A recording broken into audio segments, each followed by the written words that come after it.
야담 주머니를 시청해주셔서 감사합니다. 구독과 좋아요는 더 재밌는 영상을 만드는 데 도움이 됩니다. 한양동로 한복판. 이른 아침부터 사람들이 북적이는 시장거리에 유독 눈에 띄는 상단 하나가 있었습니다. 커다란 기와 점포 세 채가 나란히 이어져 있었고 점포마다 알록달록한 비단과 무명이 가득 진열되어 있었습니다. 전국 각지에서 온 짐꾼들이 물건을 나르느라 분주했고 손님들은 문이 열리기도 전부터 줄을 서서 기다렸습니다. 간판에는 이렇게 쓰여 있었습니다. 최분 상단, 한양 최고의 포목 및 잡화 도소매. 이 상단의 소문은 한양을 넘어 전국에 퍼져 있었습니다. 물건이 좋고 값이 공정하다는 소문. 그리고 한 번도 납품을 어긴 적이 없다는 신뢰의 소문이었습니다. 사람들은 또 이런 이야기도 했습니다. 그 상단에 분이 마님이라는 분이 계신데 물건 보는 눈이 귀신 같아서 그 마님이 권하는 물건은 절대 후회가 없다는 소문이었습니다. 그런데 그날 아침 오색 깃발이 펄럭이는 최분 상단 앞에 남루한 차림의 두 사내가 멍하니 서 있었습니다. 옷은 낡고 뜯어졌으며 얼굴에는 오랜 굶주림과 피로가 역력했습니다. 두 사람은 오랫동안 상단 간판을 바라봤습니다. 그 눈빛에는 부러움도 있었고 회한도 있었고 이루 말할 수 없는 복잡한 감정이 뒤섞여 있었습니다. 결국 두 사람은 아무 말도 하지 못하고 그 자리에 주저앉고 말았습니다. 이 두 사내는 누구였을까요? 그리고 어쩌다 이 꼴이 된 것일까요? 10년 전으로 돌아가겠습니다. 모든 이야기는 그날부터 시작됩니다. 때는 조선 중기, 한양 도성 안에서도 손꼽히는 갑부, 최참판의 저택이 있었습니다. 기와 지붕이 하늘을 찌르듯 솟아있고 행랑채만 해도 10칸이 넘는 대저택이었습니다. 저택 안에는 늘 하인들이 부산하게 오고 갔고 찾아오는 손님도 끊이지 않았습니다. 한양에서 가장 잘 나가는 포목상 최참판의 집다운 풍경이었습니다. 최참판에게는 아들이 셋 있었습니다. 큰아들 윤혁, 둘째 윤재, 그리고 막내 윤서였습니다. 세 아들은 같은 아버지 밑에서 자랐지만 성격은 제각각이었습니다. 큰아들 윤혁은 욕심이 많았습니다. 아버지 상단에서 일을 배우면서도 항상 눈은 재산 쪽에 가 있었습니다. 언제 아버지 자리를 물려받을 수 있는지, 얼마나 많은 재산이 자기 몫이 될 것인지 그것만을 생각했습니다. 둘째 윤재도 비슷했습니다. 형 윤혁의 그늘 아래서 늘 눈치를 살폈고 형이 하는 말이라면 무조건 따랐습니다. 반면 막내 윤서는 달랐습니다.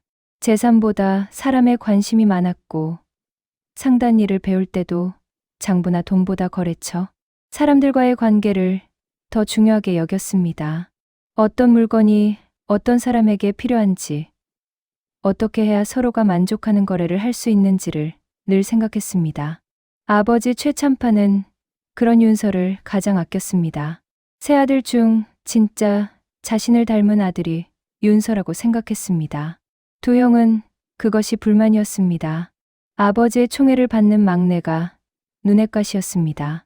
재산 분배 때가 되면 막내가 많은 몫을 가져갈 것이 뻔했습니다. 그것을 막아야 했습니다. 최참판이 병석에 눕던 해가을, 두 형은 몰래 사랑방에 모여 속삭였습니다. 아버지 상태가 심상치 않다. 얼마 못 버티실 것 같아. 재산 분배 이야기가 나오기 전에 막내를 손봐야 한다. 어떻게 말입니까, 형님? 막내는 아버지 눈밖에 나면 큰일 난다고 생각하고 있을 텐데요. 아버지 눈밖에 나게 만들면 되지. 막내가 상단돈에 손을 댔다고 하면 어떻겠냐. 내 아버지가 믿으시겠습니까? 막내는 그런 짓 할 사람이 아닌 것을 아버지도 아시는데 증거를 만들면 된다. 상단, 장부를 손보면 돼. 막내 글씨를 흉내내어 장부에 수정 흔적을 남기는 거야. 아버지는 이제 눈이 어두우시니 자세히 보기 어려우실 거야. 그게 될까요? 될 수밖에 없어. 아버지가 병중에 계시니 판단력도 흐려지셨을 거야.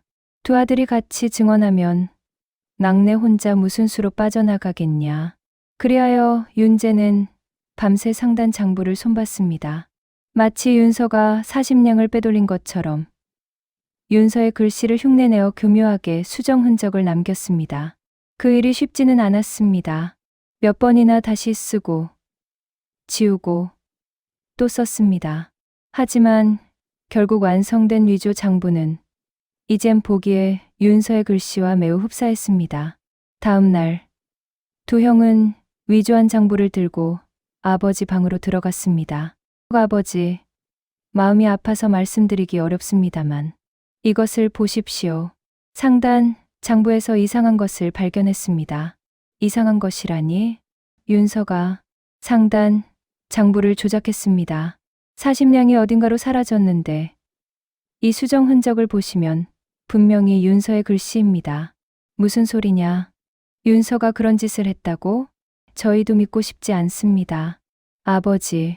하지만 보시다시피 글씨가 윤서 것이 맞습니다. 둘이서 몇 번이나 확인했습니다. 최 참판은 장부를 들어 가까이 들여다봤습니다.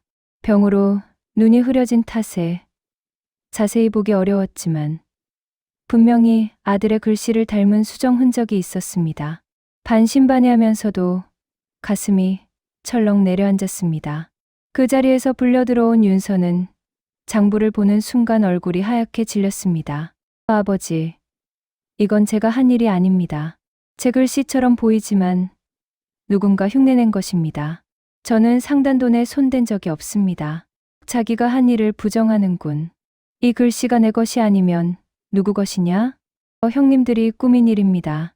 저를 내쫓으려고 꾸민 것입니다. 어디서 형들을 모함하느냐? 자기가 한 짓을 형 탓으로 돌리다니. 이런 뻔뻔한 놈이 있나? 윤서야, 정말 내가 한 짓이 아니냐? 아버지, 맹세코 제가 한 일이 아닙니다. 아버지, 저를 믿어주십시오. 제가 어찌 상단돈에 손을 댑니까? 아버지 평생 일구신 것인데. 아버지, 이 상황에서도 저렇게 시치미를 뗍니다. 더 이상 믿기 어렵습니다. 최 참판은 오랫동안 눈을 감고 있었습니다. 병으로 기력이 다해 있었고 판단력도 흐려진 상태였습니다. 두 아들이 함께 증언하고 장부까지 있으니 막내의 말만 믿기가 어려웠습니다. 설령 막내가 억울할지라도 지금 이 몸으로 진실을 파헤칠 기력이 없었습니다. 윤서야, 아비가 미안하다. 그 한마디가 전부였습니다. 윤서는 그 말의 의미를 알았습니다. 아버지가 자신을 믿지 않는다는 뜻이었습니다. 아니, 믿고 싶어도 믿지 못하는 상황이라는 뜻이었습니다. 재산을 나누는 자리에서 윤서는 완전히 배제되었습니다. 윤혁은 한양 성안의 큰 포목전과 기와집 3채, 땅 문서를 받았습니다. 윤재는 쌀 창고와 객주 하나, 강변의 논밭을 가져갔습니다. 그리고 윤서에게는 아무것도 돌아오지 않았습니다.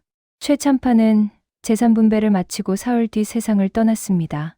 마지막 순간까지 막내 윤서의 손을 잡고 눈물을 흘렸지만 이미 재산 분배는 끝난 뒤였습니다. 장례가 끝난 다음 날 아침이었습니다. 윤서는 방에서 짐을 꾸리는 소리에 잠이 깼습니다. 문을 열자 하인 하나가 서 있었습니다. 도련님, 죄송합니다. 큰아리께서 이 방을 창고로 쓰신다고요. 창고. 하인, 예. 도련님 짐은 행랑채 쪽으로 옮겨드릴까요? 이틀이 지나자 행랑채 방마저 치워졌습니다. 밥상도 따로 들어오지 않았습니다. 하인들은 윤서를 보면 눈을 피했습니다. 두 형은 직접 내쫓는다는 말은 하지 않으면서 천천히 윤서가 있을 자리를 없애고 있었습니다. 윤서는 사흘을 버텼습니다. 하지만 더 이상 버틸 이유가 없었습니다. 오히려 스스로 나가는 것이 남은 자존심을 지키는 일이었습니다. 윤서는 보따리 하나를 쌌습니다. 어머니에게 물려받은 작은 옥반지 하나, 그리고 동전 몇 냥. 그것이 최 참판의 막내 아들이 세상에 들고 나온 전부였습니다. 대문을 나서며 윤서는 한 번 뒤를 돌아봤습니다. 높은 기와 담장 너머로 저택의 지붕이 보였습니다. 아버지가 평생 일궈 온 집이었습니다. 어린 시절 뛰어놀던 마당이 있는 집이었습니다. 그리고 이제는 형들이 자신을 내쫓은 집이었습니다. 반드시 돌아온다. 당당하게. 두 형이 후회하게 만들겠다. 윤서는 돌아서서 걷기 시작했습니다. 한양, 이른 아침. 달구는 소리가 멀리서 들렸습니다. 22살 최윤서의 두 번째 삶이 그렇게 시작되었습니다. 윤서가 가진 것은 적었습니다. 하지만 없는 것은 아니었습니다. 아버지 상단에서 10년 가까이 눈으로 익히고 몸으로 배운 것들이 있었습니다. 어떤 물건이 어느 시기에 얼마에 팔리는지, 어떻게 사람을 대해야 신뢰를 쌓을 수 있는지, 거래에서 무엇이 중요한지. 두 형은 재산은 빼앗아 갔지만 그 지식까지 빼앗아 갈 수는 없었습니다. 윤서는 남대문 근처 여관의 가장 싼 방을 잡았습니다. 두 팔을 뻗으면 벽에 닿는 창문도 제대로 없는 좁고 습한 방이었습니다. 여름에는 덥고 겨울에는 추운 방이었지만 지붕이 있다는 것만으로도 감사해야 했습니다. 하루 밥값을 아끼기 위해 저녁은 국밥 한 그릇으로 때웠습니다. 첫날 밤 윤서는 잠을 이루지 못하고 천장을 바라봤습니다. 억울함이 치밀어 올랐습니다. 장부를 조작한 형들에 대한 분노, 자신을 믿어주지 못한 아버지에 대한 서운함, 그리고 빈털터리로 혼자 남겨진 두려움이 한꺼번에 밀려왔습니다. 하지만 윤서는 그 감정들을 천천히 정리했습니다. 지금 화를 내봐야 소용없다. 분노는 나중에 해도 된다. 지금은 살아남아야 한다. 어떻게 해야 하는가? 미천도 없고 배경도 없다. 하지만 내가 아는 것은 있다. 그것으로 시작하자. 다음 날 이른 아침, 윤서는 남대문 시장으로 나갔습니다.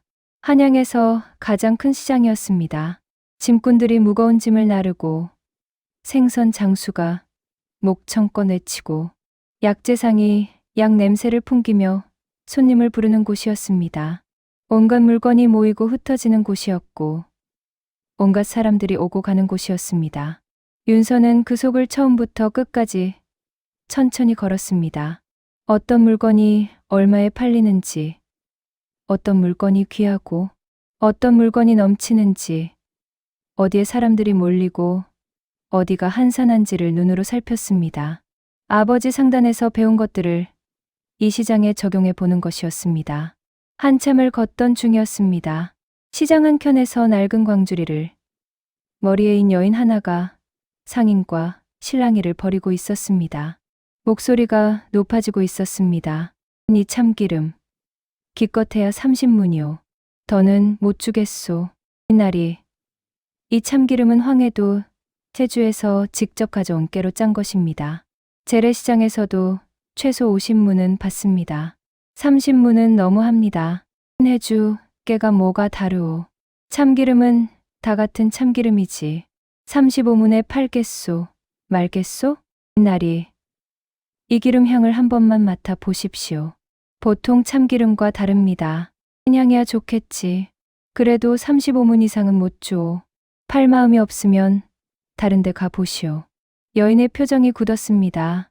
분명히 억울한 기색이었지만 달리 방법이 없는 듯 물건을 내주려는 순간이었습니다. 그때 윤서가 나섰습니다. 잠깐요. 나리. 잠깐만요. 뭐요? 이 참기름. 제가 사겠습니다. 50문에. 허허. 이 사람 봐. 50문이요? 그 돈이 있소? 윤서는 망설이지 않았습니다. 주머니에서 동전을 꺼내 천천히 세었습니다. 가진 돈의 절반 이상이었습니다. 손이 살짝 떨렸지만 표정은 흔들리지 않았습니다. 있군. 그러면 사시오. 상인은 코웃음을 치며 자리를 떴습니다. 여인은 놀란 눈으로 윤서를 바라봤습니다. 왜 그러신 겁니까? 헐값에 파실 물건이 아니어서요. 하지만 50문은 손해 아닙니까? 왜 그 돈을 주셨습니까? 손해가 아닙니다. 이 참기름. 동대문 약방에 가져가면 70문은 받습니다. 약재로 쓰이거든요. 특히 해주깨 참기름은 약방에서 따로 찾습니다. 그걸 어떻게 아십니까? 아버지가 상인이었습니다. 어릴 때부터 상단 일을 보며 자랐으니 이것저것 알게 됐지요. 여인은 잠시 말이 없었습니다. 그러다가 천천히 입을 열었습니다. 저는 분이라고 합니다. 최윤서라고 합니다. 혹시 최참판댁 막내 도련님이십니까? 그 집 사람이었습니다. 지금은 아닙니다. 분이는 잠시 윤서의 말을 곱씹었습니다. 그 짧은 대답 속에 얼마나 많은 사연이 있는지를 어렴풋이 짐작한 듯 했습니다. 더 묻지 않았습니다. 그렇게 최윤서와 분이의 첫 만남이 이루어졌습니다. 분이는 원래 종로의 이판서대 카녀였습니다. 이판서는 학문으로 이름이 높았지만 살림은 그리 넉넉하지 않았고 분이는 13살 때부터 그 집에서 일을 했습니다. 이 판서댁이 몰락한 것은 3년 전이었습니다. 이 판서가 정치적인 다툼에 휘말려 관직을 잃었고 집안 재산이 순식간에 사라졌습니다. 하루아침에 갈 곳을 잃은 분이는 혼자 살기를 찾아야 했습니다. 가진 것도 없고 기댈 곳도 없었습니다. 그나마 이 판서댁에서 마님을 따라 시장을 다니며 귀동량으로 익힌 것들이 있었습니다. 어떤 물건이 어느 시기에 비싸지는지, 어느 계절에 무엇이 귀해지는지, 어떤 상인이 좋은 물건을 가지고 있는지, 분이는 늘 눈을 크게 뜨고 귀를 열어서 그런 것들을 자기도 모르게 익혀왔습니다. 그리고 사람을 보는 눈도 있었습니다. 처음 만나는 사람도 한 번만 이야기를 나눠보면 그 사람이 무엇을 원하는지, 어떤 물건을 필요로 하는지를 금세 알아챘습니다. 하지만 하녀 출신의 여자라는 이유로 아무도 분이의 말을 들으려 하지 않았습니다. 시장에서 물건을 팔려 해도 상인들은 분이를 무시하고 헐값에 사려 했습니다. 좋은 물건을 알아봐서 이야기해도 하녀 출신 여자가 뭘 안다고 하면서 코웃음 쳤습니다. 그렇게 혼자 고생한 지가 석 달째였습니다. 그날 이후 윤서와 분이는 남대문 시장에서 자주 마주쳤습니다. 처음에는 그냥 인사만 하는 사이였지만 시장을 함께 걸으면서 이야기를 나누다 보니 서로에게서 특별한 것을 발견하기 시작했습니다. 어느 날 오전이었습니다. 분이가 무명상인 앞에서 발걸음을 멈추더니 윤서에게 말했습니다. 윤서 씨, 저기 저 무명상인 보이십니까? 오늘 무명을 평소보다 2배는 더 가져왔습니다. 그렇군요. 그게 뭐가 특별합니까? 열흘 후면 가을, 제사철이 시작됩니다. 제사 옷 짓는데 무명이 많이 필요하거든요. 저 상인은 지금 미리 사다 놓고 열흘 후에 비싸게 팔 속셈입니다. 무명값이 2배는 오를 테니까요. 어떻게 그런 것을 알았습니까? 매년 이맘때면 같은 패턴이 반복됩니다. 제사철 전에는 무명이 귀해지고 혼례철 전에는 비단이 귀해지고 농번기 전에는 3배가 귀해집니다. 눈여겨보면 보입니다. 그렇다면 지금 무명을 사다 놓으면 열흘 후에 이익을 낼 수 있겠군요. 그렇습니다. 하지만 돈이 있어야 사다 놓지요. 윤서는 그 자리에 멈춰 섰습니다. 분이는 단순한 하녀가 아니었습니다. 시장의 흐름을 읽는 눈이 있었습니다. 계절의 변화와 사람들의 필요를 연결하는 감각이 있었습니다. 그리고 그 감각은 아버지 상단에서 전문 상인들이 가르쳐 준 것과 다르지 않은 것이었습니다. 며칠 후 윤서는 분이에게 진지하게 제안했습니다. 분이 씨, 솔직하게 말씀드리겠습니다. 저는 지금 빈털터리입니다. 아버지 집에서 재산 한 푼 없이 나왔습니다. 가진 거라곤 몇 냥 안 되는 돈과 상단 일을 보며 익힌 눈썰미뿐입니다. 분이 씨와 함께 장사를 해보고 싶습니다. 저를요? 그날 참기름 이야기에서 알았습니다. 분이 씨는 물건의 가치를 볼 줄 압니다. 그리고 무명 이야기에서 확신했습니다. 시장의 흐름을 읽는 눈이 있습니다. 저는 그게 장사에서 가장 중요한 능력이라고 생각합니다. 하지만 저는 하녀 출신입니다. 아무도 저를 상인으로 보지 않습니다. 오히려 일이 안 될 수도 있습니다. 저도 집에서 쫓겨난 신세입니다. 우리 둘 다 아무것도 없습니다. 그러니 잃을 것도 없지 않습니까? 그렇게 생각하면 그렇기도 하군요. 저분이 씨는 시장을 보는 눈이 있고 저는 거래처를 만드는 입이 있습니다. 제가 어릴 때부터 아버지 상담거래처 사람들과 어울리며 사람 사귀는 법을 배웠습니다. 우리가 서로의 부족한 부분을 채울 수 있습니다. 미처는요? 그게 문제입니다. 하지만 방법이 없지는 않습니다. 오늘 밤 같이 생각해 보시겠습니까? 분이는 한참 생각하다가 고개를 끄덕였습니다. 하겠습니다. 도련님. 도련님 말고요. 앞으로 윤서 씨라고 불러주십시오. 우리는 동업자입니다. 분이는 작게 웃었습니다. 오랫동안 웃지 못했던 사람의 웃음처럼 조심스럽고 낯선 웃음이었습니다. 하지만 그 웃음이 윤서의 마음에 오랫동안 남았습니다. 그날 밤 두 사람은 윤서의 여관방에 마주 앉아 머리를 맞댔습니다. 등잔불 하나가 방을 겨우 밝혔고 탁자 위에는 윤서가 종이에 끄적인 숫자들이 가득했습니다. 돈이 없으면 물건을 사들일 수 없고 물건이 없으면 장사를 할 수 없습니다. 이게 문제입니다. 그러니까 물건 없이 할 수 있는 장사를 해야 합니다. 물건 없이 하는 장사요? 이 중간 거래입니다. 물건을 직접 사고 파는 것이 아니라 팔고 싶은 사람과 사고 싶은 사람을 연결해 주는 것입니다.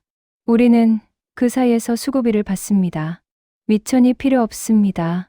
연결만 해줘도 돈이 됩니까? 이 됩니다. 시장에는 좋은 물건을 가지고도 팔 곳을 모르는 사람이 의외로 많습니다. 지방에서 올라온 상인들이 특히 그렇습니다. 한양 사정을 모르니 어디에 팔아야 할지 몰라서 결국 헐값에 팔게 됩니다. 우리가 그 사람과 한양 거래처를 연결해 주면 양쪽 모두 이익이고 우리도 수고비를 챙길 수 있습니다. 그러면 한양 거래처를 미리 많이 알아둬야겠군요. 그게 윤서 씨가 해야 할 일입니다. 저는 시장에서 좋은 물건과 좋은 판매자를 찾겠습니다. 다음 날부터 두 사람은 각자의 역할을 맡아 움직였습니다. 분이는 매일 새벽 시장이 열리는 시각부터 나가 전국 각지에서 올라온 상인들을 만났습니다. 물건을 살피고 가격을 파악하고 팔 곳을 못 찾는 상인들에게 귀를 기울였습니다. 윤서는 한양 각지의 음식점, 약방, 포목전, 잡화점을 찾아다니며 사람을 사귀고 거래처를 넓혔습니다. 첫 번째 거래는 강화도 젓갈이었습니다. 분이가 강화도에서 올라온 생선 장수를 발견했는데 질 좋은 젓갈을 잔뜩 가져왔지만 팔 곳을 몰라 발을 동동 구르고 있었습니다. 윤서는 그날 오후 청파동 음식점 주인 셋을 직접 불러왔습니다. 이 젓갈 어디서 났소? 향이 제대로구만. 강화도 직수입입니다. 다음 달에도 꾸준히 대드릴 수 있습니다. 어떻습니까? 값이 맞으면 우리 집 전속으로 써보겠소. 좋습니다. 다만 수고비는 챙겨주셔야 합니다. 첫 거래에서 수고비 인양을 얻었습니다. 작은 돈이었습니다. 하지만 두 사람은 환히 웃었습니다. 이 됩니다. 윤서 씨. 이 방법이 됩니다. 저분이 씨 생각이 맞았습니다. 이 방법입니다. 이제 시작입니다. 거래처를 더 늘려야 합니다. 한 달이 지났습니다. 두 사람의 거래망은 조금씩 넓어졌습니다. 젓갈에서 참기름으로, 참기름에서 삼배로, 삼배에서 한지로, 한지에서 약재로 취급하는 물건의 종류가 늘어날수록 수고비도 늘어났습니다. 분이는 어떤 물건이든 그 가치와 수요를 기가 막히게 파악했습니다. 그리고 윤서는 처음 만나는 사람도 금세 친해지고 신뢰를 쌓는 데 뛰어났습니다. 두 사람의 역할은 완벽하게 맞아 돌아갔습니다. 두 달째 되던 어느 날이었습니다. 분이가 시장을 돌다가 중요한 정보를 들고 왔습니다. 이윤서 씨, 개성 상인이 한양에 왔습니다. 명주 비단 50피를 가져왔는데 한양 사정을 몰라 어디에 팔아야 할지 모른다고 합니다. 시세보다 3알이나 싸게 넘기려 한다고 합니다. 명주 50필이면 상당한 양이군요. 종로 포목전에 연결하면 됩니다. 당장 개성 상인을 만날 수 있겠습니까? 시장 주막에 있습니다. 제가 아까 이야기를 해두었습니다. 바로 가봅시다. 그날 거래로 두 사람은 15냥을 손에 쥐었습니다. 2달 동안 번 것보다 훨씬 많은 돈이었습니다. 두 사람은 여관방으로 돌아와 돈을 세며 웃었습니다. 이 돈이면 이제 직접 물건을 사들일 수 있겠습니다. 그렇습니다. 더 이상 중간거래만 하지 않아도 됩니다. 지금 가장 눈에 띄는 것이 있습니다. 무엇입니까? 이 면포입니다. 올가을 경상도에 가뭄이 심했다는 소식이 들립니다. 내년 봄에 목화 수확이 줄면 면포값이 오를 것입니다. 지금 사들여 놓으면 내년 봄에 2배는 받을 수 있습니다. 확실합니까? 확실합니다. 5년 전에도 경상도 가뭄이 왔을 때 같은 일이 있었습니다. 그때 면포값이 정확히 2배로 올랐습니다. 분희 씨가 그걸 기억하고 있었군요. 이 판서댁마님이 그 이야기를 하셨습니다. 시장 흐름을 기억해 두어야 한다고요. 알겠습니다. 면포를 사드립시다. 그날 밤 두 사람은 사업 계획을 처음으로 제대로 세웠습니다. 여관방 좁은 탁자 위에 장부를 펼쳐놓고 등잔불 아래서 새벽까지 이야기했습니다. 그것이 최분상단의 진짜 출발이었습니다. 사업은 순탄하게만 흘러가지 않았습니다. 두 사람이 이 말을 처음 실감한 것은 거래를 시작한 지 3달째 되던 장마철이었습니다. 분이가 2달치 이익을 털어 사들인 전주 한지, 백묶음이 있었습니다. 귀하고 질 좋은 한지였습니다. 반드시 좋은 값을 받을 수 있을 것이라 생각했습니다. 그런데 그것을 보관하던 창고가 문제였습니다. 값이 싼 창고를 빌렸는데 지붕에 구멍이 있었던 것입니다. 긴 장마가 계속되는 동안 한지, 백묶음이 모두 빗물에 젖어버렸습니다. 분이가 먼저 발견했습니다. 창고 문을 열자마자 눅눅한 냄새가 코를 찔렀습니다. 한지들이 서로 들러붙어 있었고 주름이 지고 색이 변해 있었습니다. 제 실수입니다. 창고를 제대로 살피지 못했습니다. 지붕 상태를 미리 확인했어야 했는데 죄송합니다. 분이의 목소리가 떨렸습니다. 2달치 이익이 한순간에 날아간 것이었습니다. 그것도 모두 분이가 책임을 져야 할 실수였습니다. 윤서는 젖은 한지를 한 장 들어 이리저리 살펴봤습니다. 주름이 심하게 졌고 원래 색이 누렇게 변했습니다. 분희 씨, 이 한지 장판지로 쓸 수 있습니다. 장판지요? 네. 방바닥에 까는 두꺼운 종이요. 주름이 진 한지는 오히려 미끄러지지 않아서 장판지로 제격입니다. 그리고 색이 누렇게 변한 것도 장판지로 쓸 때는 문제가 없습니다. 객주나 여관에서는 장판지를 자주 교체합니다. 반값에 공급하더라도 손실을 줄일 수 있습니다. 그게 됩니까? 아버지 상단에서 장판지 거래를 본 적이 있습니다. 성박 객주들을 직접 찾아가 보겠습니다. 지금 당장요? 지금 당장입니다. 같이 가봅시다. 두 사람은 그날 저녁 성박 객주 5곳을 뛰어다녔습니다. 반값에 장판지를 공급하겠다는 제안이었습니다. 5곳 중 3곳이 받아들였습니다. 손실을 전부 메우지는 못했지만 절반 이상을 줄일 수 있었습니다. 그리고 예상치 못한 일이 생겼습니다. 객주, 주인들이 다음에도 계속 장판지를 공급해 달라고 한 것이었습니다. 이렇게 싼 장판지가 어디 있겠소? 다음 달에도 대줄 수 있겠소? 그럼요. 꾸준히 공급해 드리겠습니다. 여관으로 돌아오는 길에 분이가 말했습니다. 윤서 씨는 위기가 와도 흔들리지 않는군요. 흔들렸습니다. 속으로는 많이 흔들렸습니다. 하지만 이렇게 생각했습니다. 엎어진 것은 엎어진 것이고 지금 할 수 있는 것을 하면 된다고. 상황을 탓해봐야 상황이 바뀌지 않습니다. 쉽지 않은 생각입니다. 저는 그 창고 앞에서 한참을 못 움직였습니다. 분희 씨가 창고 안에서 먼저 발견했을 때 얼마나 막막했겠습니까? 실수는 실수지만 그것이 분희 씨가 게으른 탓이 아닙니다. 창고를 더 좋은 곳으로 옮기지 못한 것은 돈이 부족한 탓이니 제 탓도 있습니다. 그렇게 생각해 주십니까? 분희 씨가 옆에 있으니 다시 생각하게 됩니다. 혼자였다면 그냥 주저앉았을지도 모릅니다. 분이는 아무 말도 하지 않았습니다. 하지만 얼굴이 조금 붉어져 있었습니다.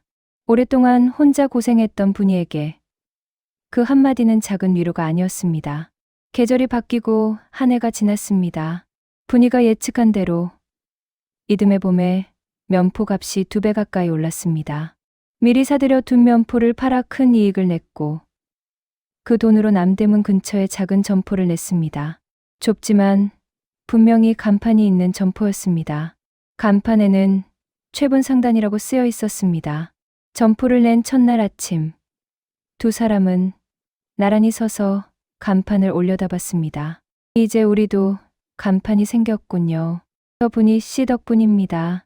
면포 이야기가 없었다면 이 점포도 없었습니다. 이윤서 씨가 믿어주지 않았다면 저도 어떻게 할 수 없었습니다. 두 사람은 함께 웃었습니다. 처음으로 진짜 자기 공간이 생긴 것이었습니다. 점포를 열자 거래가 더 활발해졌습니다. 고정 거래처가 생겼고 단골 손님들이 늘어났습니다. 분이는 점포 안에서 손님을 맞았습니다. 손님이 들어오면 분이는 한번 훑어보는 것만으로도 그 사람이 무엇을 원하는지를 알아챘습니다. 아씨, 혼례를 준비하시는군요. 이 비단은 색이 고와서 혼례복으로 딱 좋습니다.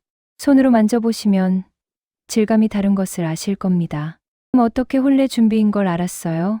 이 얼굴이 밝으시고 오늘 특별히 단장을 하고 오신 것 같아서요. 그리고 비단을 보실 때 눈빛이 다릅니다. 세상에, 맞아요. 딸 혼례 준비 중이에요. 이 비단 얼마예요? 손님들은 분이의 안목에 감탄했습니다. 분이가 권하는 물건은 언제나 마음에 들었고 값도 합리적이었습니다. 입소문이 퍼지기 시작했습니다. 그렇게 두 번째 해가 지나고 세 번째 해가 되었을 때 최분 상단은 종로 근처에 더 큰 점포를 열었습니다. 직원도 셋을 뽑았습니다. 소문이 퍼졌습니다. 남대문에서 시작한 최분 상단. 물건 보는 눈이 귀신 같다는 소문. 그 상단에 분이라는 여인이 있는데 시장 흐름을 꿰뚫어 보는 눈이 남다르다는 소문. 최분 상단 알아? 요즘 한양에서 뜨는 상단이야. 거기 여자 상인이 있다던데? 한여 출신이라고 들었는데. 한여 출신이어도 솜씨는 장한 최고라더구만. 면포 미리 사서 2배에 판 게 거기야. 그 여자 상인이 미리 알고 준비한 거라고 하더라고. 상단 주인은 어떤 사람이야? 최참판 막내인데 집에서 쫓겨났다나. 그 빈털터리 막내가 한여 출신 여자랑 손잡고 맨손으로 시작해서 여기까지 온 거래. 대단하다. 그런 이야기가 있었구만. 3년이 지났습니다. 최분 상단은 이제 한양에서 중간 규모 이상의 상단으로 성장해 있었습니다.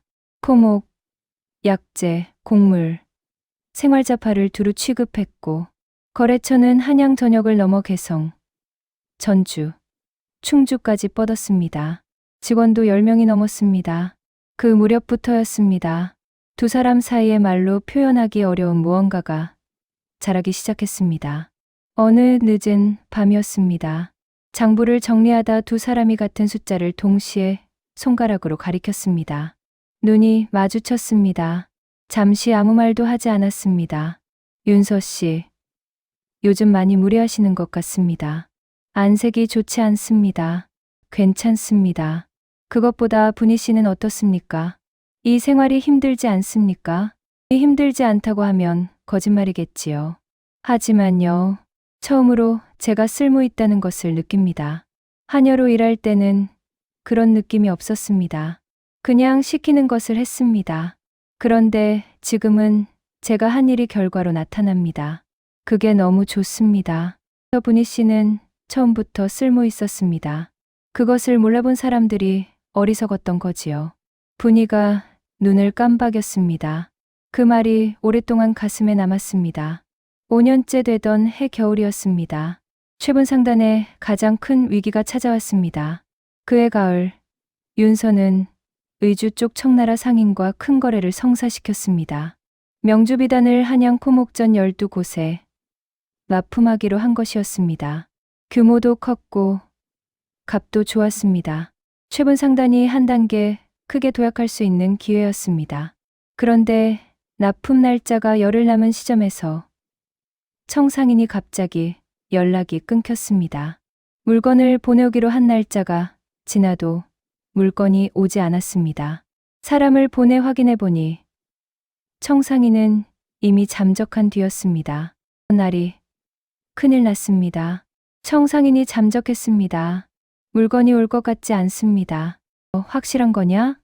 예. 의주 쪽 거래처에 확인했더니 그쪽도 피해를 입었다고 합니다. 청상인이 여러 곳에서 계약금만 받고 물건을 주지 않았다고 합니다. 납품 날짜까지 열흘이다. 포목전 12곳에 납품을 약속했다. 납품을 못하면 그동안 쌓아온 신뢰가 한꺼번에 무너진다. 그 양의 명주비단을 열흘 안에 어디서 구합니까? 방법이 없습니다. 직원이 나가자 방 안이 조용해졌습니다. 윤서는 눈을 감고 생각했습니다. 하지만 머릿속이 하얗게 비어있는 것 같았습니다. 그때 분이가 말했습니다. 윤서 씨, 생각할 시간을 주십시오. 분이는 그날 밤을 꼬박 세웠습니다. 그동안 시장에서 만난 상인들, 거래처들, 지방 상단들의 이야기가 머릿속을 빠르게 지나갔습니다. 그리고 이른 아침, 종이 한 장을 들고 윤서를 깨웠습니다. 이 전주에 배씨 상단이 있습니다. 저 배씨 상단이요? 이 작년 가을에 전주시장에서 배씨 상단 직원을 만났습니다. 그때 이야기를 들었는데 배씨가 작년부터 명주비단을 취급하기 시작했다고 했습니다. 그런데 한양거래처를 찾지 못해서 물건이 꽤 쌓여 있다고 했습니다. 그게 사실입니까? 이 직접 들은 이야기입니다. 잊지 않고 기억해 두었습니다. 지금 전주로 내려가면 물건을 살 수 있을 겁니다. 전주까지 얼마나 걸립니까? 이 말을 달리면 이틀이면 닿습니다. 물건을 싣고 돌아오는데 사흘. 납품 날짜까지 닷새가 남습니다. 더 촉박하지만 됩니다. 제가 지금 당장 전주로 내려가겠습니다. 이 배 씨한테 이번 한 번 거래만이 아니라 앞으로 한양 납품 거래 전체를 우리가 맡겠다고 하십시오. 그러면 좋은 값에 팔 겁니다. 좋은 생각입니다. 바로 떠나겠습니다. 윤서는 그날 새벽말을 달렸습니다. 밤낮을 가리지 않고 달렸습니다. 이틀 만에 전주에 닿았습니다. 한양에서 이 먼 길을 달려오셨습니까? 얼굴이 다 상하셨습니다. 무슨 급한 일이라도 있습니까? 배 씨, 솔직하게 말씀드리겠습니다. 급하게 명주비단이 필요합니다. 지금 가진 물건을 시세로 사겠습니다. 단, 이번 한 번만이 아닙니다.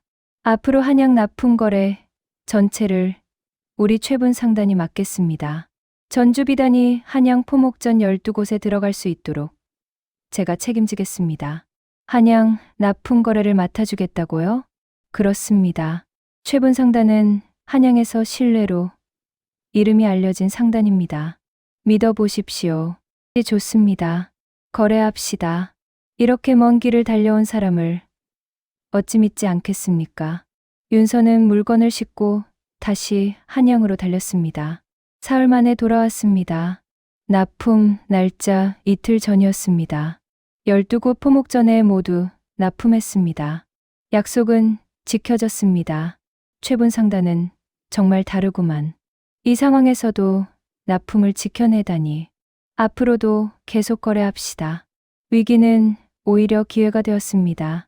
전주배 씨 상단과의 인연이 생겼고 한양 포목전 12곳과의 신뢰는 더 깊어졌습니다. 이 사건 이후로 최분 상단은 전국에서 가장 좋은 명주, 비단을 안정적으로 공급하는 상단으로 이름이 알려졌습니다. 6년이 흘렀습니다. 최분 상단은 이제 종로에 큰 점포를 2개 운영하고 있었습니다. 직원만 20명이 넘었고 거래처는 전국 8도에 뻗어 있었습니다. 윤서와 분이가 처음 만났던 그 좁은 여관방이 믿기 어려울 만큼 멀어 보였습니다. 그즈음 윤서에게 혼담이 들어오기 시작했습니다. 종로 포목전 김씨 집안에서 딸을 보내겠다고 했고 개성 상인의 무의 동생을 소개하겠다는 말도 들어왔습니다. 이제 한양에서 이름이 알려진 상단의 주인이었으니 좋은 혼처가 줄을 서는 것은 당연한 일이었습니다. 주변 직원들도 권했습니다. 날이 이제 집안을 이루셔야 합니다. 김 씨 집안 교수는 얼굴도 곱고 성품도 온화하다고 들었습니다. 받아들이시는 것이 좋을 것 같습니다. 하지만 윤서는 선뜻 대답하지 못했습니다. 혼담, 이야기가 나올 때마다 자꾸만 분이가 떠올랐습니다. 분이와 함께 장부를 정리하고 위기를 넘기고 성공을 나누던 그 시간들이 떠올랐습니다. 어느 날 저녁이었습니다. 두 사람이 장부 정리를 마치고 있었는데 군이가 먼저 입을 열었습니다. 윤서 씨, 김 씨 집안 혼단 말입니다. 좋은 혼처입니다. 받아들이시는 게 좋을 것 같습니다. 분희 씨가 그렇게 생각합니까? 네. 이제 상단도 크게 자랐으니 집안을 이루셔야지요. 저도 그게 맞다고 생각합니다. 분희의 목소리는 평온했습니다. 하지만 눈빛이 달랐습니다. 무언가를 억누르는 눈빛이었습니다. 윤서는 그것을 느꼈습니다. 분희 씨, 네.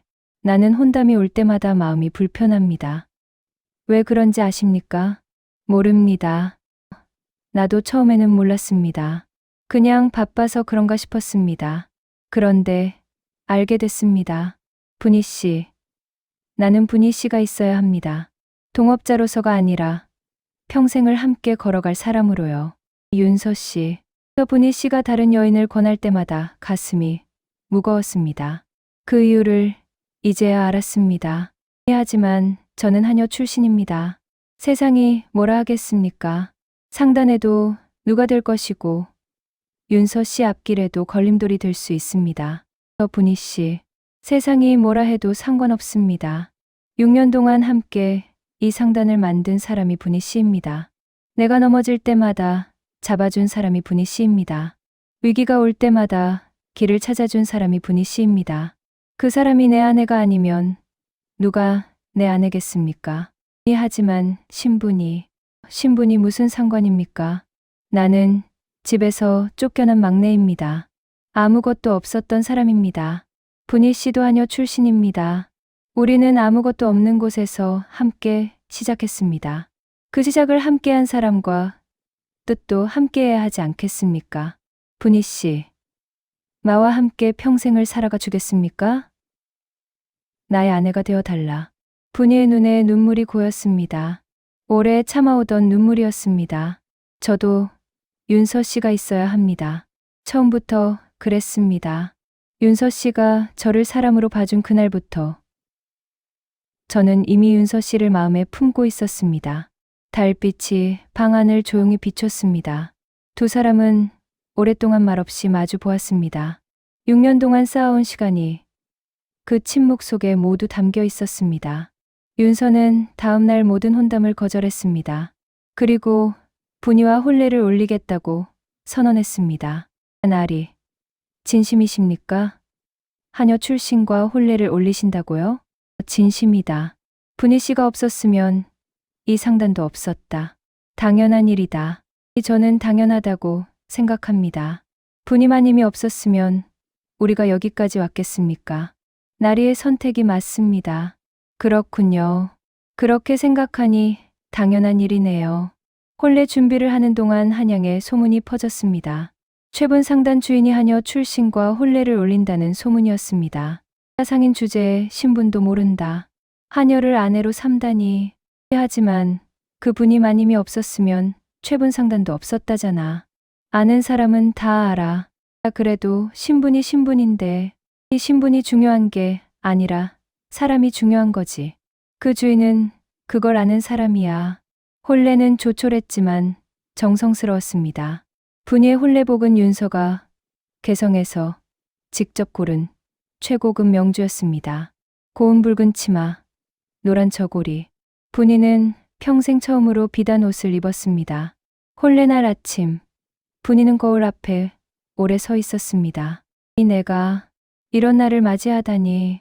하녀로 살다 죽을 줄만 알았는데 눈물이 흘렀습니다. 기쁨의 눈물이었습니다. 부인, 준비가 됐습니까? 서방님, 소녀가 평생 함께하겠습니다.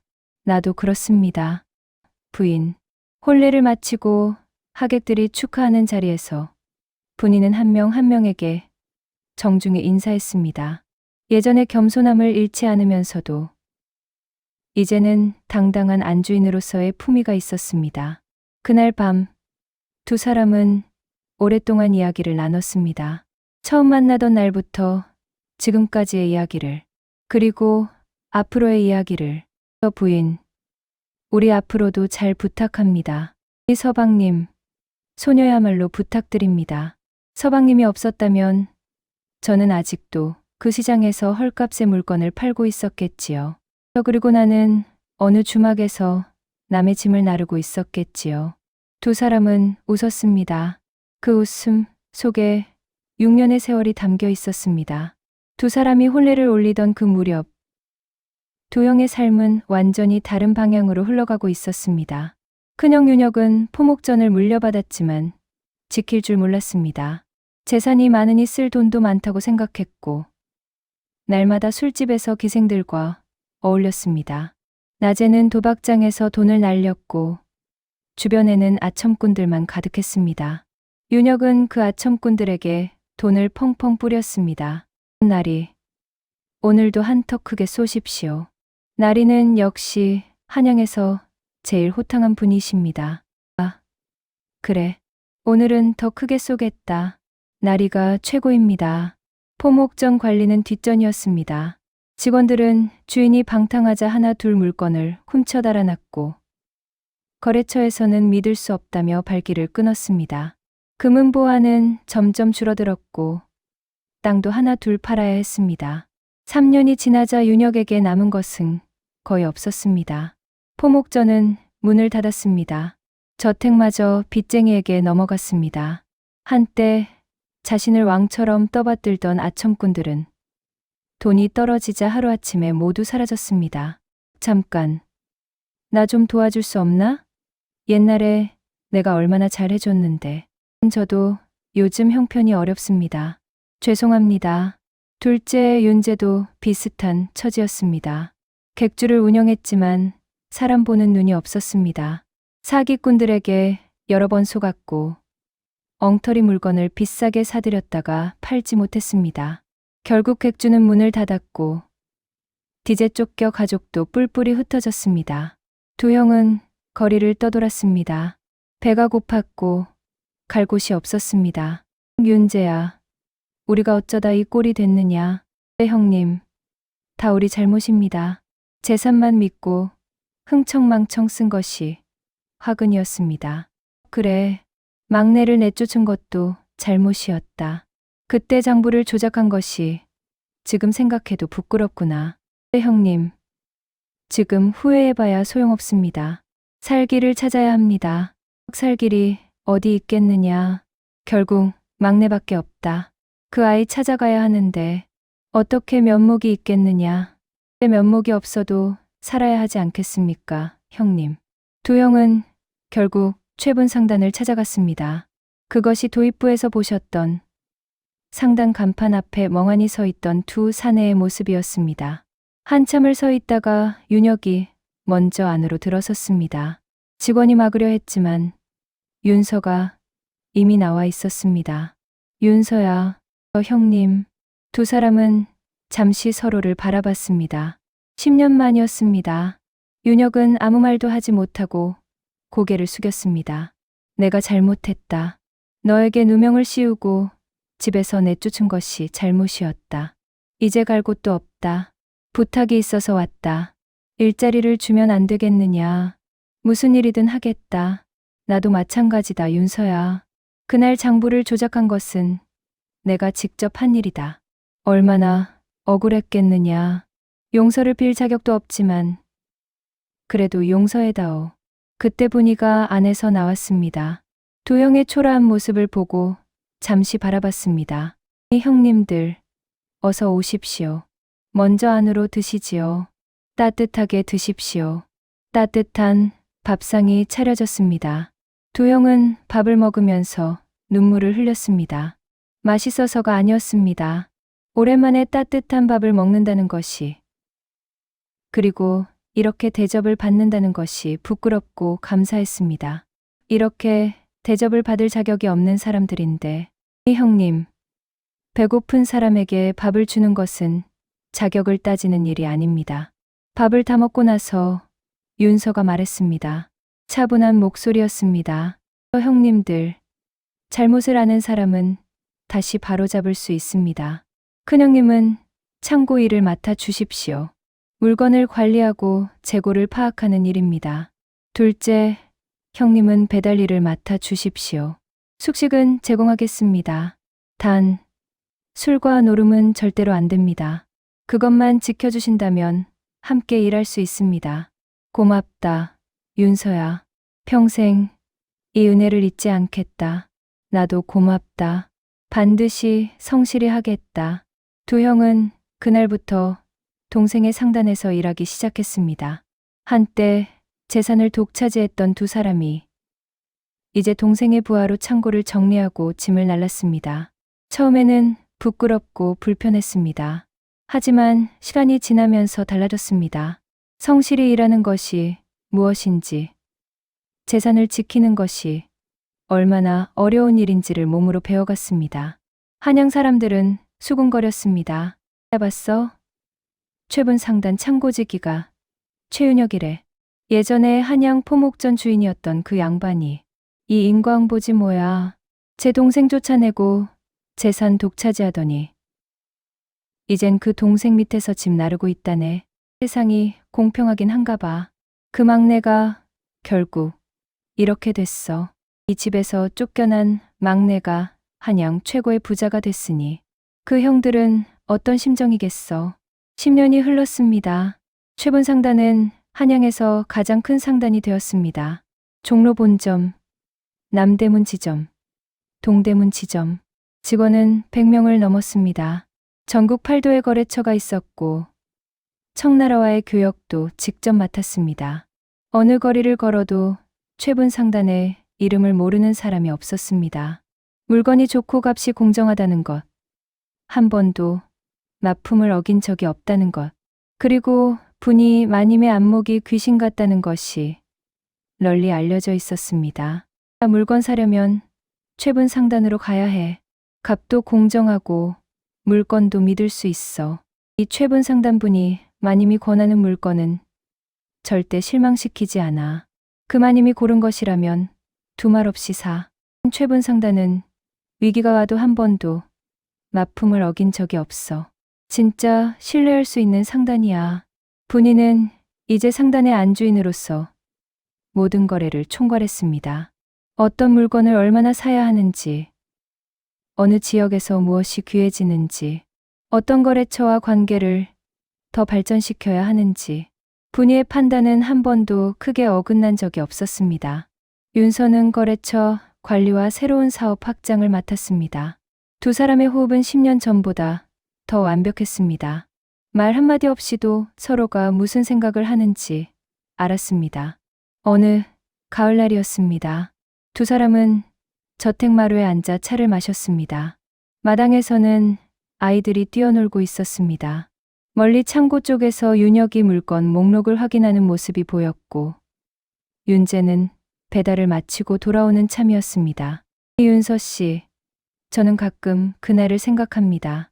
참기름 팔다가 상인한테 치이던 날, 저도 그날을 자주 생각합니다. 그날 분이 씨를 못 만났다면 어떻게 됐을까요? 저는 아마 아직도 그 시장에서 헐값의 물건을 팔고 있었겠지요. 아무도 알아주지 않는 채로. 그리고 저는 어느 주막에서 남의 짐이나 나르고 있었겠지요. 형들에 대한 원망만 가슴에 품고. 그런데 우리가 여기까지 왔습니다. 분이 씨 덕분입니다. 이윤서 씨 덕분입니다. 아니, 우리 둘 덕분입니다. 두 사람은 함께 웃었습니다. 마당에서 아이들의 웃음소리가 들렸습니다. 저녁 바람이 불어와 차 향기를 흩어놓았습니다. 부인, 진심으로 감사합니다. 나를 믿어주어서, 아무것도 없었던 내 곁에 있어 주어서, 나와 함께 이 길을 걸어와 주어서, 저야말로입니다. 윤서 씨. 저를 사람으로 봐주어서, 제 재주를 알아봐 주어서, 그게 제 인생에서 가장 큰 선물이었습니다. 저 10년 전 집에서 쫓겨나던 날, 이런 날이 올 줄은 몰랐습니다. 저도요. 하지만 와야 할 날이었습니다. 해가 서쪽으로 기울었습니다. 저녁 노을이 저택의 기와지붕을 붉게 물들였습니다. 마당에서 아이들이 부르는 소리가 들렸습니다. 윤혁이 저 멀리서 손을 흔들며 걸어오고 있었습니다. 한양 사람들은 오래도록 이야기했습니다. 최분 상단 알아? 처음에 딘털털이 막내가 하녀 아가씨랑 시작한 상단이야. 이 집에서 쫓겨난 막내가 어떻게 한양 제일의 부자가 됐대. 사람을 봤기 때문이래. 재산보다 사람이 먼저라더라. 그 도련님이 사람을 볼 줄 알았고 그 군이마님이 물건을 볼 줄 알았대. 이 형들은요? 재산만 보다가 모두 잃었지. 지금은 동생 상단에서 일한다고 하더라고. 이 세상이 공평하긴 하네. 욕심이 아닌 지혜로, 신분이 아닌 능력으로, 그리고 무엇보다 서로를 향한 믿음으로. 최윤서와 분이는 그렇게 한양 최고의 상단을 만들었습니다. 그리고 그것이 가장 완벽한 복수였습니다. 두 형을 짓밟는 것이 아니라 두 형이 저절로 고개를 숙이게 만드는 삶을 살았으니까요. 그해 겨울, 최참판의 기일이 돌아왔습니다. 윤서는 조용히 혼자 제사상 앞에 앉았습니다. 촛불 하나를 켰습니다. 한참 동안 말이 없었습니다. 그러다가 천천히 입을 열었습니다. 아버지, 저 잘 살고 있습니다. 분이와 함께요. 아버지가 그날 저를 믿어주지 못하셨지만 저는 원망하지 않습니다. 오히려 감사합니다. 그날 집에서 나오지 않았더라면 분이를 만나지 못했을 것입니다. 그리고 이 상단도, 이 삶도 없었을 것입니다. 아버지, 저는 행복합니다. 촛불이 조용히 흔들렸습니다. 마치 아버지가 대답하는 것처럼. 그때 방문이 열리며 분이의 목소리가 들렸습니다. 윤서 씨, 밥 먹어요. 오늘 좋아하시는 거 해놨어요. 윤서는 촛불을 한번 바라봤습니다. 그리고 미소를 지으며 일어섰습니다. 저 갑니다.